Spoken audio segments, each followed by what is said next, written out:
Video শুরুতে আপনাদের প্রত্যেককে জানাই শুভ বিজয়া। আশা করছি আপনারা প্রত্যেকে ভালো আছেন, সুস্থ আছেন। আজকের ভিডিওতে আমরা যে প্রকল্প সম্বন্ধে আলোচনা করব সেটা হলো প্রধানমন্ত্রী স্বামিত্ব যোজনা। তো স্বামিত্ব যোজনা কি, এর থেকে কী কী সুবিধা আপনারা পাবেন, কীভাবে রেজিস্ট্রেশন করবেন, তার বিস্তারিত কিন্তু আজকের ভিডিওতে আপনারা জানাবো। তো ভিডিওটি কিন্তু অবশ্যই শুরু থেকে শেষ পর্যন্ত দেখবেন।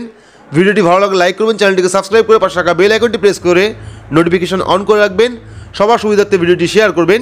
তো চলুন শুরু করি। তো এবার আমরা দেখে নেব যে প্রধানমন্ত্রী স্বামিত্ব যোজনা কি, এই প্রকল্প থেকে আপনারা কী কী সুবিধা পাবেন। তো আপনার সুবিধার্থে বলে রাখি যে স্বামিত্ব যোজনা কিন্তু একটা প্রপার্টি কার্ড। তো এখানে দেখতে পাচ্ছেন স্বামিত্ব যোজনা একটি কেন্দ্রীয় সরকারের প্রকল্প যা গ্রামীণ ভারতের জন্য একীভূত সম্পত্তিতা সমাধান প্রদান করবে, অর্থাৎ যাদের জমিগত সমস্যা আছে তাদের কিন্তু এই প্রকল্পের মাধ্যমে সমাধান করা হবে। এই প্রকল্পের আওতায় রাজ্য পঞ্চায়েতি রাজ বিভাগ, পঞ্চায়েত রাজ মন্ত্রণালয়, রাজ্য রাজস্ব বিভাগ ভারতের জরিপে সহযোগিতামূলক প্রচেষ্টার সাহায্যে ড্রোন প্রযুক্তির মতো সর্বশেষ জরিপ পদ্ধতি ব্যবহার করে গ্রামাঞ্চলের জনবহুল জমি সীমানা নির্ধারণ কিন্তু এই প্রকল্পের মাধ্যমে করা হয়। এটাতে কিন্তু আপনারা অনলাইন রেজিস্ট্রেশন করতে পারবেন। আমি শেষে বলছি যে কীভাবে অনলাইন রেজিস্ট্রেশন করবেন আপনারা। তো 24শে এপ্রিল 2020 জাতীয় পঞ্চায়েতি রাজ দিবস হিসাবে 2020 উপলক্ষে সকাল 11টায় প্রধানমন্ত্রী নরেন্দ্র মোদী ভিডিও কনফারেন্সের মাধ্যমে দেশের সকল পঞ্চায়েত প্রধানের সাথে বৈঠক করেন। সেদিন জাতীয় পঞ্চায়েতি রাজ দিবস উপলক্ষে প্রধানমন্ত্রী নরেন্দ্র মোদী দুটি প্রকল্পের উদ্বোধন করেন। একটা হলো ই গ্রাম স্বরাজ পোর্টাল এবং একটা হলো স্বামিত্ব প্রকল্প। তো এবার আমরা দেখে নেব যে প্রধানমন্ত্রী স্বামিত্ব প্রকল্পে কী কী সুবিধা রয়েছে, অর্থাৎ এই প্রকল্পে নাম রেজিস্ট্রেশন করালে আপনি কোন কোন সুবিধা পাবেন। তো স্বামিত্ব যোজনা সংহত সম্পত্তি বৈধতা সমাধান সরবরাহ করে, অর্থাৎ যদি আপনার জমি নিয়ে কোনো রকম সমস্যা থাকে বা আপনার এলাকায় যদি কোনো জমির সমস্যা থাকে সেক্ষেত্রে কিন্তু স্বামিত্ব প্রকল্পের মাধ্যমে আপনি সেটা সমাধান করতে পারবেন। তো সমস্ত গ্রামীণ সম্পত্তি মনোনীত করা হবে। গ্রামীণ অঞ্চল বা গ্রামীণ ক্ষেত্র জমি ড্রোন প্রযুক্তির মাধ্যমে কিন্তু চিহ্নিত করা হবে। তো স্বামিত্ব যোজনার জন্য কারা কারা এলিজিবল, অর্থাৎ কারা কারা এই প্রকল্পে নাম রেজিস্ট্রেশন করতে পারবে সেটা দেখে নেব আমরা। তো এই যোজনার আবেদন করতে হলে আপনাকে কিন্তু অবশ্যই ভারতের আদিবাসী হতে হবে বা তাদের বাসস্থান গ্রামীণ অঞ্চলের অন্তর্গত হওয়া আবশ্যিক। তো এই প্রকল্প কিন্তু শুধুমাত্র গ্রামীণ এলাকার জন্য। যদি আপনি গ্রামে থাকেন তাহলে কিন্তু এই প্রকল্পে আপনি আবেদন করতে পারবেন।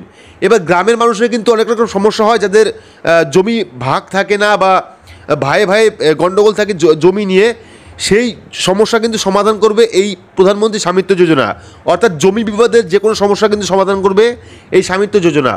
তো এই প্রকল্পের আওতায় গ্রামবাসীরা তাদের সম্পত্তির রেকর্ড এবং মালিকানা কিন্তু শংসাপত্র পাবে, অর্থাৎ যারা যারা এখনও পর্যন্ত জমির মালিকানা পায়নি বা মালিকানা পেতে অসুবিধা হচ্ছে, প্রবলেম হচ্ছে, তারা কিন্তু এই প্রকল্পের মাধ্যমে সম্পত্তির রেকর্ড এবং জমির মালিকানার শংসাপত্র কিন্তু পেয়ে যাবে। তো এবার আমরা দেখে নেব যে প্রধানমন্ত্রী স্বামিত্ব যোজনার জন্য আপনারা কীভাবে আবেদন করবেন অনলাইনে, অর্থাৎ যারা যারা রেজিস্ট্রেশন করতে ইচ্ছুক তারা কীভাবে রেজিস্ট্রেশন করবে। তো আগ্রহী প্রার্থীরা প্রধানমন্ত্রী স্বামিত্ব যোজনা প্রকল্পের ওয়েবসাইট অর্থাৎ eGramSwaraj.gov.in।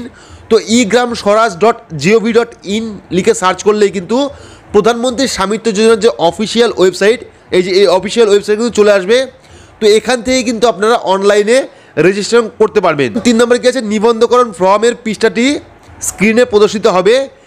এখন আপনার প্রাথমিক বিবরণ যেমন নাম, ঠিকানা, মোবাইল নাম্বার, মেল আইডি অর্থাৎ ইমেল আইডি, জমি সম্পর্কিত প্রয়োজনীয় বিবরণ ইত্যাদি কিন্তু পূরণ করতে হবে, অর্থাৎ আপনার জমির ডিটেলস, নিজের ফোন নাম্বার, নাম, ঠিকানা, অ্যাড্রেস সমস্ত কিন্তু ফর্মের মধ্যে লিখতে হবে আপনাকে।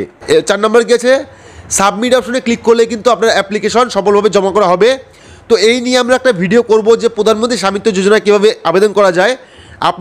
আপনারা যারা জানতে ইচ্ছুক তারা অবশ্যই কমেন্ট বক্সে কমেন্ট করে জানাবেন যে প্রধানমন্ত্রী স্বামিত্ব যোজনার প্রতি আপনার ইন্টারেস্ট আছে কি নেই। এখানে কিন্তু সরাসরি আপনারা eGramSwaraj.gov.in এ সেলফ রেজিস্ট্রেশন করতে পারবেন, অর্থাৎ নিজে বাড়ি বসেই কিন্তু আপনারা আবেদন করতে পারবেন। তো আপনারা চাইলে কিন্তু eGram স্বরাজের অ্যাপ ব্যবহার করতে পারেন, যেটা প্লে স্টোরে অ্যাভেলেবেল আছে। তো এখানে দেখুন প্লে স্টোরের লিঙ্কও দেওয়া আছে। তো সম্পত্তি কার্ডের জন্য নিবন্ধকরণের সময় বাধ্যতামূলক তথ্য প্রদান।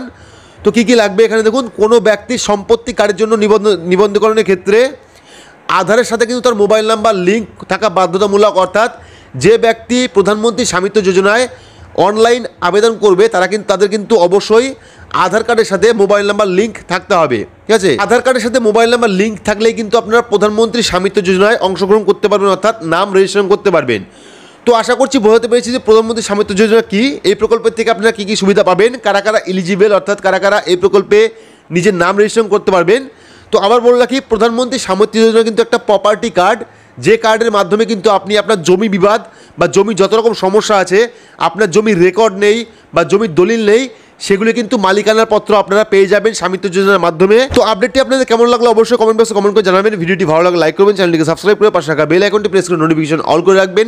সবার সুবিধার্থে ভিডিওটি শেয়ার করবেন। তো আজকের মতো এটুকুই, ধন্যবাদ।